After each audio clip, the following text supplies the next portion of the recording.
Aiden was just a normal boy. At least that's what he always told himself. He lived in a small town, worked in a garage, and fixed broken machines. People liked him, but they also said he was strange. He didn't get sick, never broke a bone.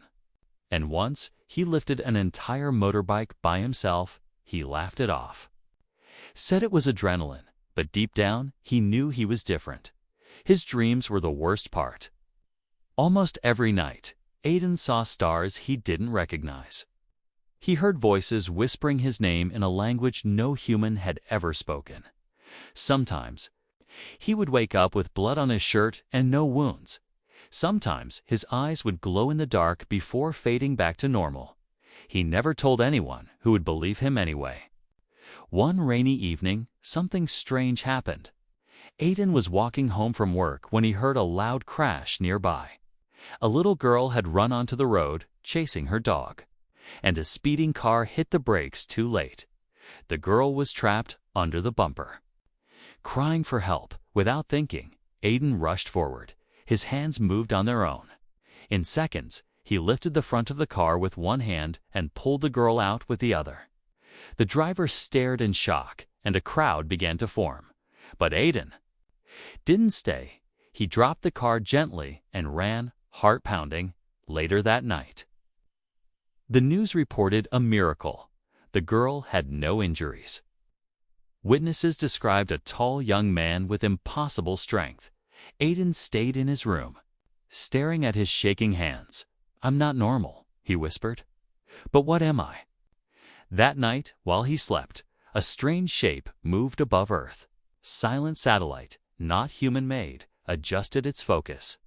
Red lights blinked as it scanned Aiden's location. The alien signal was clear. Subject located. Project AIDEN-01. The next morning, Aiden woke up and saw something glowing on his arm. A symbol, like a circle with sharp lines cutting through it. It wasn't a tattoo. It was under his skin, pulsing with soft blue light. He rubbed it. Scratched it, nothing worked. It wasn't going away. He wore a hoodie and gloves all day. Even though it was hot, but no one asked. People always gave Aiden space, like they felt something strange about him, even if they didn't know what it was. Later that evening, he met Laura, his childhood friend, at the old gas station. She had sharp eyes, always watching him like she knew more than she said. "You okay?" she asked, handing him a soda. "Yeah," he said, trying to sound normal. But Laura tilted her head, studying him. "You lifted that car yesterday," she whispered. "Didn't you?" Aiden froze. "No," he lied. "I wasn't even there." But Laura didn't believe him. She just sipped her soda, eyes never leaving his face. "Be careful," she said. "Some people notice more than you think." After she left, Aiden sat alone and stared at the stars. Why did they feel so familiar? Why did they call to him? He didn't notice the shadow watching from across the street, a man in a dark coat, not blinking, not breathing, waiting. That night, Aiden couldn't sleep. His dreams were worse than ever. This time, he wasn't just watching. He was inside a glowing pod, surrounded by tall, blue-skinned beings with silver eyes. They spoke in clicking tones, then injected something into his blood. He woke up screaming. His room light exploded, glass falling like snow. His body was hot burning, but he wasn't hurt. His bed sheets were floating in the air like gravity was broken. And then everything dropped. His heart raced. Was he going crazy? Or was this real? In a hidden lab, deep beneath a mountain, far away, something woke up. A machine that had slept for decades suddenly blinked to life. The screen showed one name, Aiden, coordinates locked in. And a cold voice said, "Send retrieval unit. The asset has awakened." Meanwhile, Aiden sat on his bed. Staring at his hands, they didn't look normal anymore. Veins glowing. Fingers twitching, he was scared. Not of what might come, but of what might already be inside him. "I just wanted to be normal," he whispered. But maybe I never was. And far, far above, in a ship cloaked in darkness, A group of alien watchers looked at his image on the screen. One of them said, "He doesn't even know he's a weapon." They all turned as the leader gave a single command: initiate capture. The sun had just set when Aiden closed the garage. The sky was turning orange and purple, and the air smelled of oil and burnt metal. Everything seemed normal, but something was wrong. He could feel it all day. The strange symbol on his arm had been glowing softly under his glove, and everywhere. He felt like eyes were watching, even when he was alone. He walked home faster than usual, head down, hoodie up. Halfway through the alley shortcut he always used, he heard the sound, not footsteps, not breathing something heavier. It sounded like bones grinding against metal. He turned, no one was there. But the hairs on his neck stood up. A voice came from the shadows. "You're awake too early," it said in perfect English, but with a strange echo behind each word. Aiden. Spun around. There stood a tall man, maybe 6'5", wearing a black coat and gloves. His face was pale, almost plastic, and his eyes dead gray with no pupils were not human. "Who are you?" Aiden asked, trying to stay calm, but the man didn't answer. Instead, he stepped forward. Reaching into his coat, Aiden stepped back, but his foot hit a loose pipe and he fell. The man raised his hand. There was no weapon, only a small black cube floating above his palm. The cube opened with a hiss, revealing dozens of silver needles. Aiden's instincts screamed move before the device could launch. Aiden rolled, grabbed the pipe, and threw it. It hit the man in the face, but made no difference. The stranger walked right through it like it was air. Then he whispered one word: "Return." Suddenly, Aiden's legs gave out. Pain exploded. In his head, like something inside him was being called. His vision blurred, and the ground felt like it was spinning.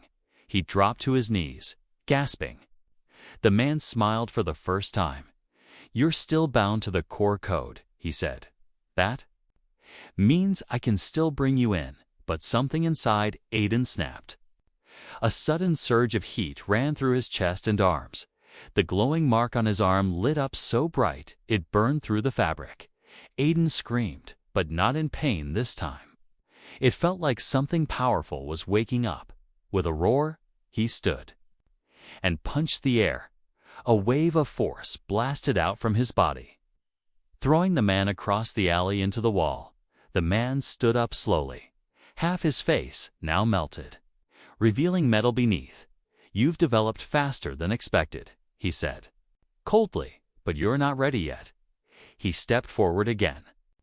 But Aiden didn't run this time. He moved without thinking, almost like training he never remembered was guiding him. He dodged a strike, swept the leg, and hit the man's chest with his elbow. There was a loud crack, and the man stopped moving. Aiden stood there, panting, staring at his own hands. "What am I?" he whispered. The body on the ground twitched once and then dissolved into black ash. Only the small cube remained, floating for a moment before it shattered into dust. Footsteps approached. Aiden turned, ready to fight again. But it was Laura. She had a small device in her hand, glowing green. "You saw him?" she asked, voice calm but eyes wide. "What was that thing?" Aiden asked. "A retrieval drone." Laura said quietly, "I was hoping we had more time." Aiden blinked. "What? Do you mean we?" Laura looked around, then pulled him into a nearby shed and locked the door. "Aiden," she said seriously, "you need to listen to me. I haven't just been your friend all these years. I was assigned to watch you." His stomach dropped. "Watch me?" "By who?" Laura sighed. "You were part of something called Project Aiden. Aliens created US. I'm serious and they plan to use you as a weapon. But something went wrong, and the lab was destroyed. Only one baby survived, Aiden's." World spun again. He sat down slowly, heart pounding. "No, this can't be." "My parents, your memories are false," Laura said softly. "They were implanted to keep you stable." You weren't supposed to wake up for another 5 years. She pulled out a small glass shard with a symbol matching the one on his arm. This was found in the ruins of the lab, she said. It only reacts to your DNA. She handed it to Aiden. As soon as he touched it, the shard glowed bright blue and projected an image in the air. A tall alien with deep blue skin, silver eyes, and long, bone-like armor stared back. AIDEN-01. Progress unstable. Terminate if awakens early. Aiden stood there, frozen. He had just been attacked. Learned. His life was a lie, and now he was told he wasn't even human. And yet, something inside him agreed. He wasn't human, but he also wasn't theirs. I don't care who made me, he said slowly, but if they come again, I'll be ready this time. Laura nodded. They will, she said, and next time, they won't send just one, outside, in the sky above. More shapes entered Earth's orbit, each carrying one mission: bring the weapon home or destroy him where he stands. Aiden didn't sleep that night. He sat on the rooftop of his apartment building. Staring at the sky, the stars looked different now. They didn't feel far anymore. They felt like home below him. The city was quiet, but inside Aiden's mind, everything was loud. His thoughts, his fear. The alien voice from the shard: terminate if awakens early. He looked at his glowing arm and whispered, "What did you put inside me?" Behind him, Laura stepped onto the roof with 2 mugs of coffee. "I thought you could use something warm," she said, trying to sound calm. But her hands were shaking. Just a little. Aiden took the cup but didn't drink. "You said they made me," he said. "But why?" Laura sat beside him, her voice low. 25 years ago, 5 alien races formed a secret alliance. She said they were scared of humans. They saw Earth's speed, our rage, our science, our ability to adapt. So instead of fighting us, they tried something smarter. They wanted to create the perfect human, built from their strongest DNA. Fast like the Kalari, smart like the Valari, strong like the Dronok, flexible like the Shens, and psychic like the Yovari. You, Aiden, are the result of all 5. He stared at her. But why raise me like a normal human? Why not train me from the start? Laura's eyes darkened, because something went wrong before they could finish the project. A rebel group destroyed the lab, thinking they were saving humanity, but they only saved you. And you were incomplete. Your blood holds the DNA of all 5 species, but it's unstable. It's like your body is trying to become something, but doesn't know what. That's why you're getting stronger every day. That's why the symbol appeared. It's a signal. Aiden felt sick. Signal to who? To them, Laura said softly. They know you're waking up. And they want you back. You're dead. He closed his eyes. I didn't ask for this. I just wanted to live my life. I wanted to be normal. Laura placed a small metal case in front of him. Inside were sealed vials filled with glowing blue liquid. What's this? Aiden asked. Your blood samples, she said, taken over the years. They were sent to off-world labs to track your changes. Aiden looked up sharply. You were spying on me the whole time? Laura didn't flinch. Yes, she said, but I never saw you as a mission. You're my friend, Aiden. I chose to stay even when my orders ended. Aiden didn't know what to say. He stood up, his heart heavy. I don't even know who I am, he said. How can I trust anyone? Suddenly, the rooftop lights blinked out. A sharp sound buzzed through the air, like electricity cutting the sky. Laura grabbed his arm. They're here, she said, eyes wide. They found you. Aiden's instincts exploded, his muscles tensed. His vision sharpened. Out of the shadows stepped 3 figures tall, armored, their skin glimmering like stone. One of them raised a glowing rod, pointing at Aiden. Subject AIDEN-01. It said in a robotic voice, stand down or be neutralized. Aiden stepped forward slowly. Who sent you? he asked. The alien didn't answer. Instead, it charged fast, too fast. But Aiden moved faster. He twisted aside, grabbed the rod, and flipped the creature over the ledge with shocking force. Lara opened fire with a small energy pistol, slowing the other two. "Run!" she shouted, but Aiden didn't run. He turned for the first time. He fought like someone who is made to fight. His arms moved with perfect balance. His legs never slipped.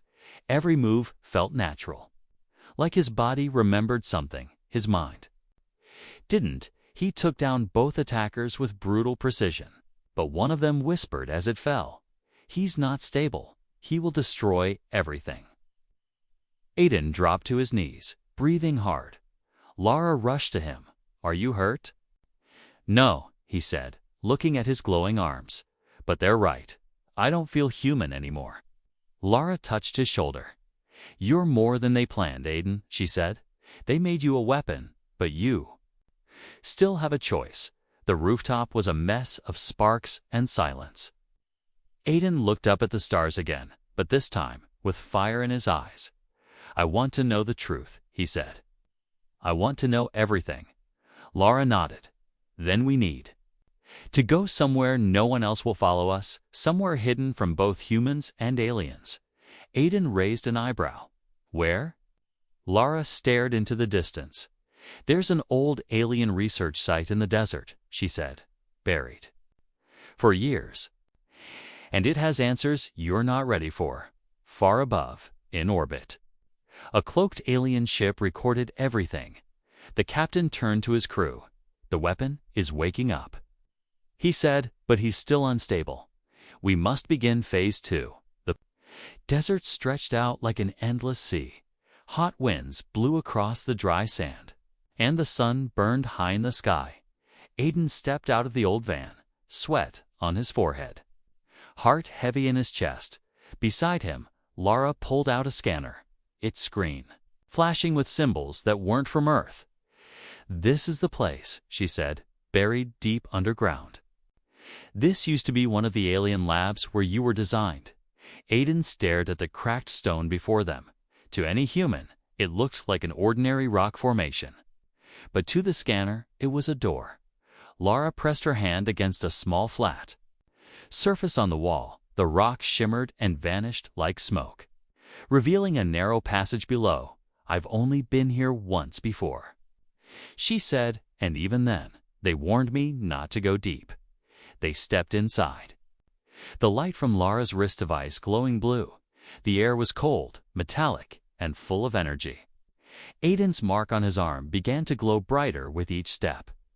The walls were covered in strange writing alien symbols that felt both foreign and familiar to Aiden. He couldn't read them, but part of him understood them. Testing complete. Stage 2 mutation. Warning: host brain may reject control commands. Aiden stopped walking. "What does that mean?" he asked. Pointing at the glowing script, Lara looked, reading slowly. "It means they tried to control your mind," she said, "but your brain rejected the commands. You weren't supposed to have free will, Aiden. You were supposed to obey." He stepped back, the truth hitting him like a truck. "They didn't just build me," he whispered. "They tried to own me." Suddenly, the hallway lights flickered. Something deep inside the lab had awakened. A low hum filled the air, and the ground vibrated beneath their feet. Aiden's hands started glowing. With blue energy, Lara's scanner began to buzz wildly. "You're activating something," she said. "Your presence is triggering the old systems." A door ahead opened slowly, revealing a circular chamber with a tall pod in the center. Inside the pod floated a dark figure, humanoid, but not alive. It looked like a broken version of Aiden, full of wires, scars, and tubes. "What is that?" Aiden whispered. Lara walked closer, scanning it. "This is a Winnu No 2, she said, her voice shaking. "They tried to build another one after you disappeared." A screen lit up beside the pod, showing data logs. Prototype AIDENO2 failed. Lack of human emotion, system unstable, no control achieved. Warning: AIDENO1 may develop uncontrollable behavior due to full emotional spectrum. Lara stepped back, eyes wide. They feared your emotions, she said, because feelings make you stronger than any weapon, but also impossible to predict. Suddenly, alarms blared. Red lights flashing across the walls. A robotic voice echoed through the chamber. Unauthorized subject detected. Engaging security protocol. Panels in the walls opened, and mechanical. Drones flew out, armed with plasma blades. Lara pulled her pistol, but there were too many. "I'd get us out," she shouted. Aiden's body moved on its own. Energy surged through his chest and arms, and with one motion, he raised both hands. A wave of force exploded outward, sending the drones crashing into walls. But the power didn't stop. It kept growing. The light in his eyes turning bright white. The walls began to crack, machines sparked, and the entire chamber shook. Lara ran to him, grabbing his arm. "You have to stop," she yelled. "You'll bring the whole place down." But Aiden couldn't hear her. He was somewhere else inside a storm of memories and pain. He saw flashes of alien scientists inserting needles into him. He saw images of stars, of planets burning, of his face on screens marked "weapon ready." Then a voice echoed in his mind, a calm, deep voice, not his own. "You are more than your design. You are choice. Break the chain." Suddenly, Aiden opened his eyes. The power stopped flowing. The drones fell dead. The alarms stopped. The air turned still. Lara was staring at him like she had seen a god. "Aiden," she said softly, "you didn't just stop the system. You rewrote it."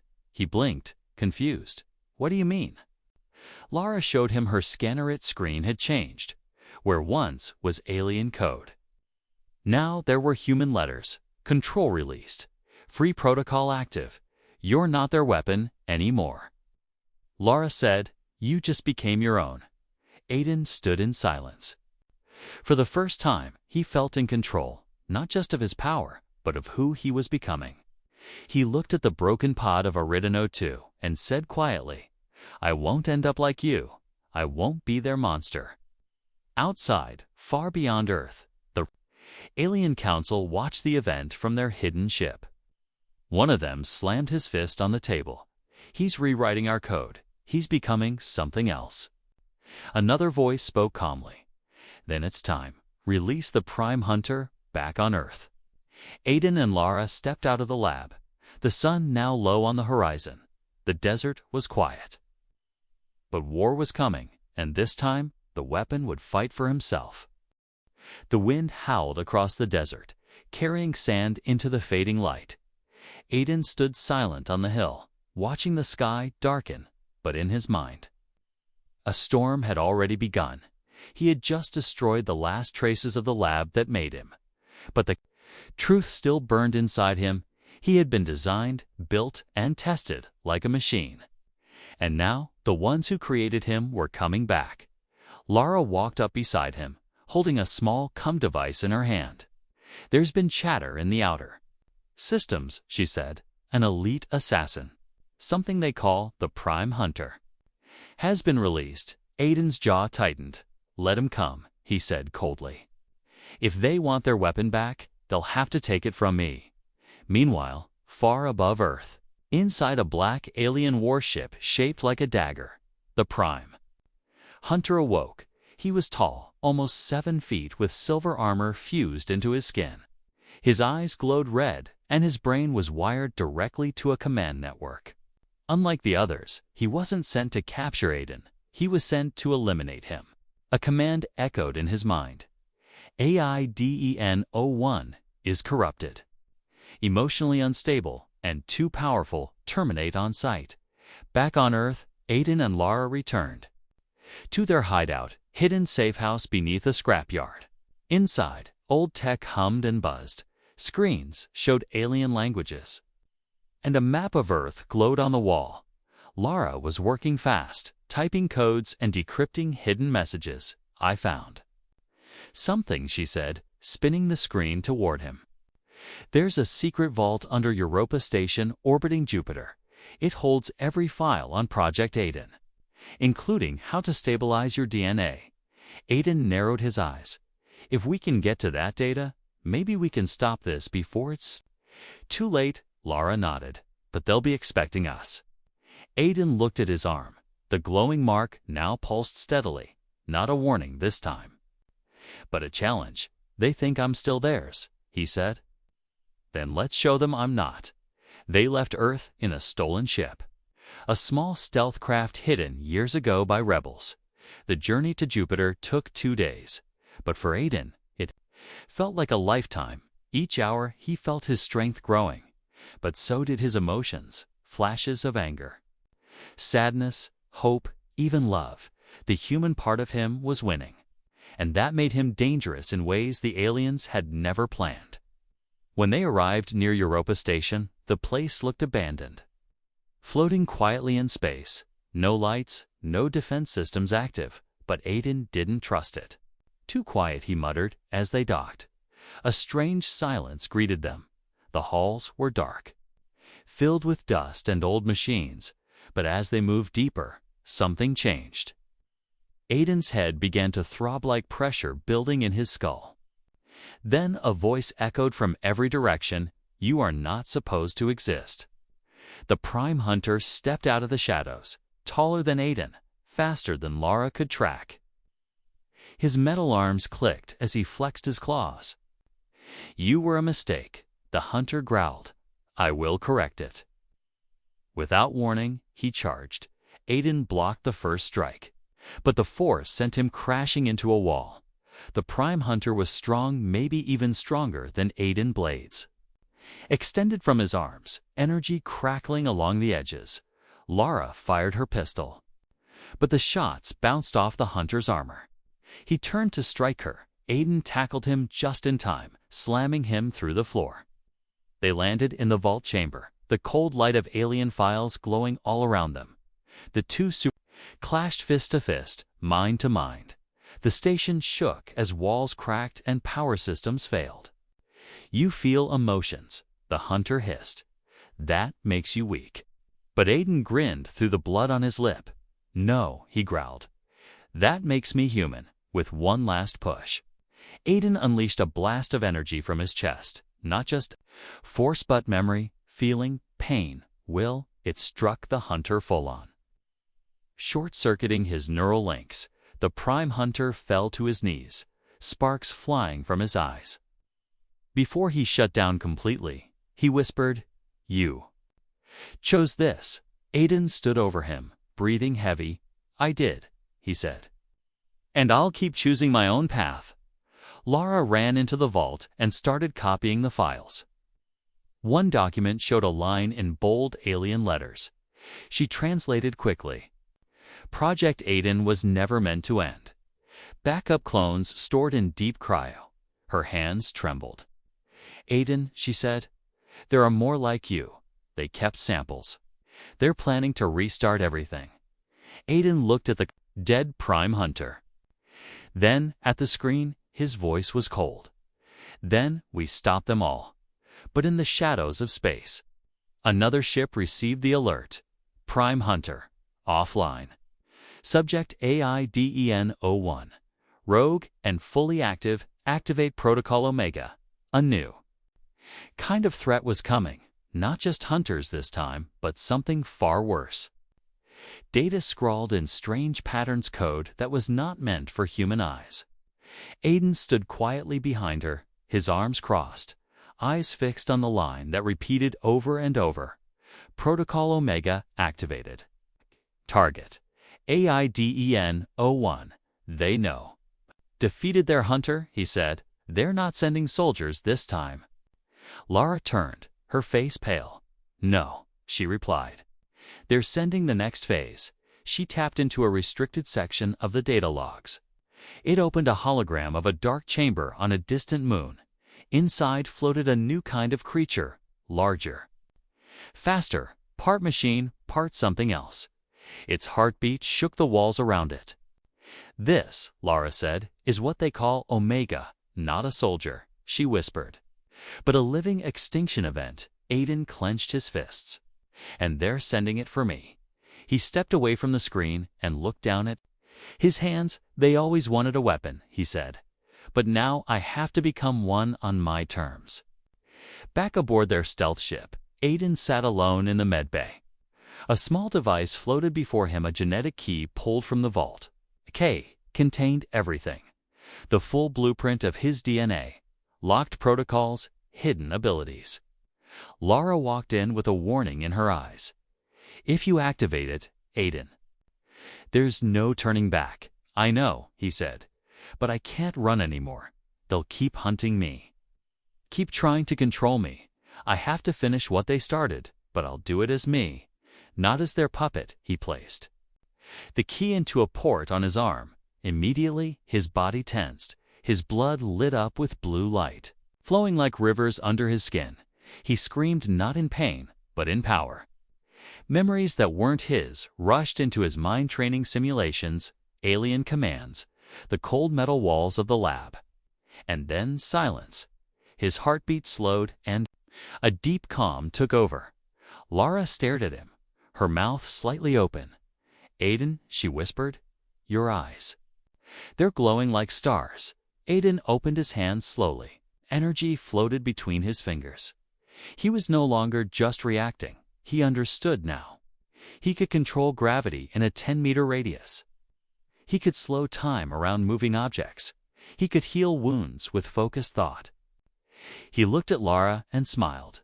"I'm ready now," he said. "Let them come." But they didn't wait. The Omega-class weapon didn't arrive in a ship. It crashed onto the moon Europa like a meteor, shaking the planet's orbit. Its body stood 3 times the size of a man, armored with living metal. It didn't speak, it only hunted. Aiden and Lara reached Europa's surface in their ship. The ground around the crash site was frozen, and strange red mist rose into the air. Lara's scanner went dead. "It's jamming everything," she said. "We're flying blind." Aiden stepped out first, his body glowing gently in the cold. He didn't need scanners anymore. He could feel the threat moving nearby fast. Heavy, unstoppable. Suddenly, a blur of silver shot toward them. Aiden pushed Lara aside and braced himself. Omega hit him like a missile, sending him flying into the side of an ice wall. The impact cracked the ground. Lara screamed his name, but Aiden stood. Wiping blood from his lip, he looked at the towering Molly. He looked at the towering beast before him and smiled. Finally, he said, "Something that doesn't hold back." Omega charged again. This time, Aiden met it head-on. The clash was like thunder, shaking the ground for miles. Aiden moved faster than ever before. Every punch he threw left shockwaves. Every kick shattered the ice beneath, but Omega adapted, shifting its body, absorbing attacks, launching spikes of energy. It wasn't just strong, it learned.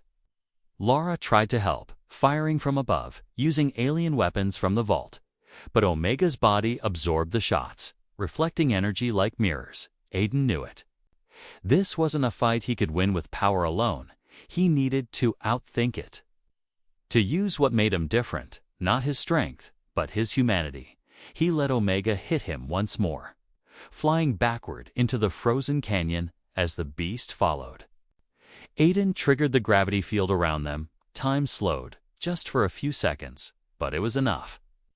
He redirected Omega's next strike into a cliff wall, then charged up a full energy blast with his right hand, not at Omega, at the ground.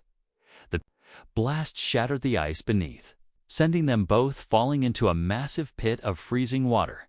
Aiden forced himself upward while Omega sank. Too heavy to swim, its armor locking in place. Lara pulled him out with a drone and wrapped him in a heat shield. They watched as Omega vanished into the deep, frozen beneath Europa forever. Aiden coughed, smiling through cracked lips. "I think that counts as a win." Lara laughed breathlessly. Barely, she said. But yes, it does. Back in orbit. Alien commanders received the final signal. Omega, offline. AIDEN-01.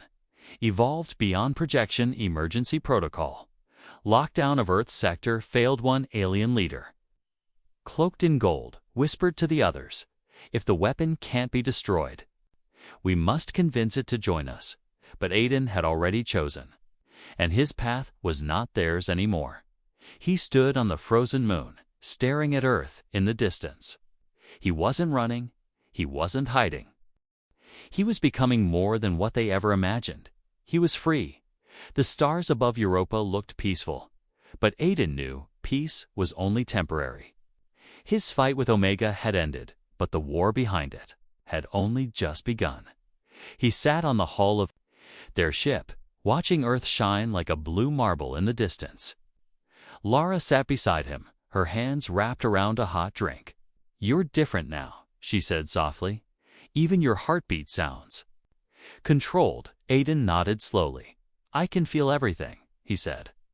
"Every life form on this moon, every piece of metal on this ship, but what scares me most, it's what I don't feel anymore." Lara looked at him with concern. "What do you mean?"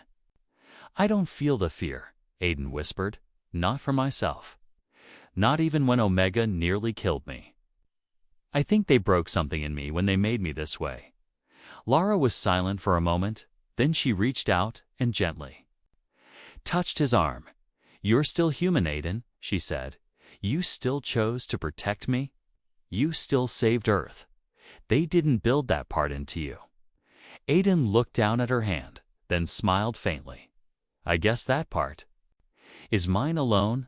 Suddenly, a red light flashed on the ship's console. A proximity alarm. They both rushed to the screen. An alien ship was approaching, but not attacking. It was broadcasting a message on an open channel. "We request to speak. No weapons, no commands. Just truth." Lara looked at Aiden, unsure. Could be a trap. Aiden nodded. "Let's find out." Aiden met them alone in a neutral zona hollowed asteroid station orbiting Saturn. The alien ship landed with elegance, and from it stepped three tall figures wearing ceremonial robes. Not soldiers, not hunters, but something rarer, council members. The leader stepped forward and bowed slightly. "You have proven yourself unpredictable," he said. "You were made to obey, but you chose your own path." Aiden stood tall, silent. The counselor continued. "We can no longer control you, so we offer an agreement." "What kind of agreement?" Aiden asked coldly. "Help us," the alien said. "There are worse things coming. Creatures that consume galaxies, erase stars, and bend time. Even we are afraid." Aiden frowned. "You want a weapon to protect you?" "No." The alien replied, "We want you, the person, the one who refused to be a weapon." Aiden turned away, thinking he had every reason to hate them. They had taken his life, erased his childhood, and turned him into a test subject. But maybe he was never meant to be just revenge. He looked up at the stars again and remembered the people on Earth, the little girl he saved, the strangers he passed on the street. Lara's quiet bravery, he still felt connected to them. That connection wasn't code or programming. It was choice. He turned back. "I won't fight for your power," he said. "I won't kill for your control. But if there's something out there worse than you, I'll protect the innocent, not for you, but for them." The counselor bowed once more. "Then we are honored. We will not contact you again unless invited. You are free." Back aboard the ship, Lara waited anxiously. When Aiden returned, she ran to him. "Well?" she asked. "They wanted help," he said. "They got an answer." She sighed in relief, then paused. "And what about us?" she asked. "You're part alien, Aiden. Part something I'll never fully understand." He looked at her, his glowing eyes soft and full of warmth. "But the part of me that chose you," he said. "That part is human." Lara smiled, a tear forming in her eye. And what do we do now? Aiden walked to the ship's control panel. He looked at the stars and smiled. We go wherever there's danger, he said, wherever someone's afraid, and we remind them. He turned back to her, his voice calm and steady. That, even a weapon, can choose to be human far away, beyond the edge of the galaxy. A shadow moved through a dying star system. It swallowed light, erased planets, and bent reality. It was heading toward Earth, slowly, silently, but Earth wasn't unguarded anymore. A new guardian stood between the stars. One born from alien science, but raised by human choice. Not a machine, not a weapon, but a man. Aiden, the last mistake the aliens ever made. And the first miracle they never expected.